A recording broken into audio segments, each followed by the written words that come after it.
नमस्कार दोस्तों, स्वागत है आपका पब्लिक लाइब्रेरी के डिजिटल प्लेटफॉर्म यूट्यूब चैनल में।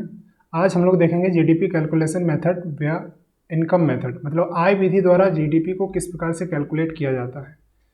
तो टेक्स्ट बुक फार्मूला की बात करें यानी कि एनसीईआरटी फार्मूला के, तो इसमें इनकम फैक्टर को देखा जाता है। मुख्य रूप से इनकम के 4 फैक्टर माने जाते हैं: लेबर, कैपिटल, एंटरप्रेन्योर और लैंड या बिल्डिंग। तो लेबर को जो इनकम मिलेगा उसको हम लोग वेज बोलते हैं, वेतन, मतलब जो श्रम होता है उसको वेतन मिलता है। और कैपिटल जो पूंजी लगती है उस पर इंटरेस्ट आता है और उस पर प्रॉफिट भी आता है। और उसके बाद अगर हम देखें एंटरप्रेन्योर, मतलब कोई उद्यमी है, कोई उद्योगपति है, तो उसको जो अपने उद्योग में इनकम आता है उसको प्रॉफिट बोलते हैं, या उसको एक प्रकार से डिविडेंड भी कह सकते हैं। अब लैंड या बिल्डिंग, जो भूमि होता है उसमें भूमि से रेंट आता है, इसमें जो इनकम का स्वरूप है वो रेंट।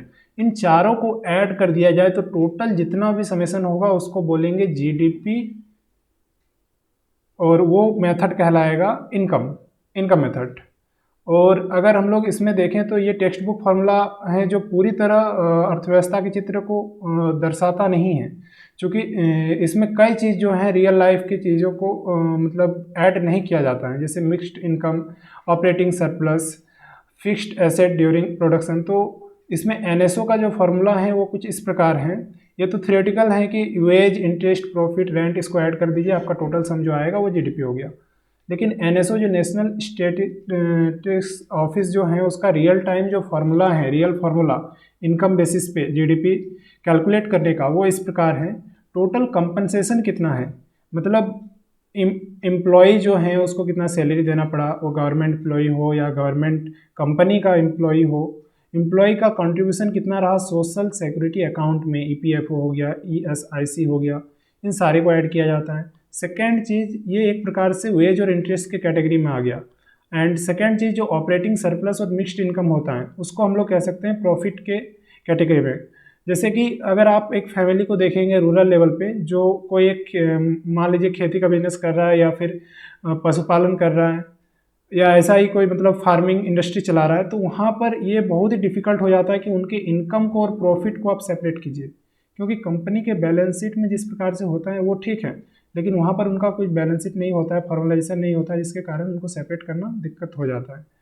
अतः ये ऑपरेटिंग सरप्लस और मिक्स्ड इनकम को ऐड किया जाता है इसमें। और तीसरा चीज़ जो इसमें हम रेंट के रूप में टेक्स्ट बुक फार्मूला दिखाता है, वहाँ ये एनएसओ का formula consumption of fixed asset during production के टाइम आपका जो फिक्स एसेट का जो कंजम्पशन हुआ है, मतलब जो कैपिटल हुआ या फिर हम कह सकते हैं पूंजीगत जो भी सामग्रियां हैं उसका जो कंजम्पशन हुआ है, फॉर एग्जांपल लैंड हो गया या बिल्डिंग हो गया, ये सब चीज़ में तो उसको ऐड किया जाता है। ये हो गया एनएसओ का formula. GVA at factor cost इसमें निकलता है, gross value added at factor cost, इन तीनों को समेशन करने पे। अब इसको जब हम लोग फाइनली इस पर टैक्स को ऐड कर देंगे, सब्सिडी को माइनस कर देंगे, तो वो जीडीपी एट मार्केट प्राइस आएगा। और उसको जब हम लोग बेस ईयर से एडजस्ट कर देंगे, जो अभी के हिसाब से 2011 है, तो वो जीडीपी एट कांस्टेंट प्राइस आ जाएगा। तो ये हुआ जीडीपी कैलकुलेशन का मेथड, इनकम मेथड के द्वारा, यानी कि आय विधि के तहत। That's all.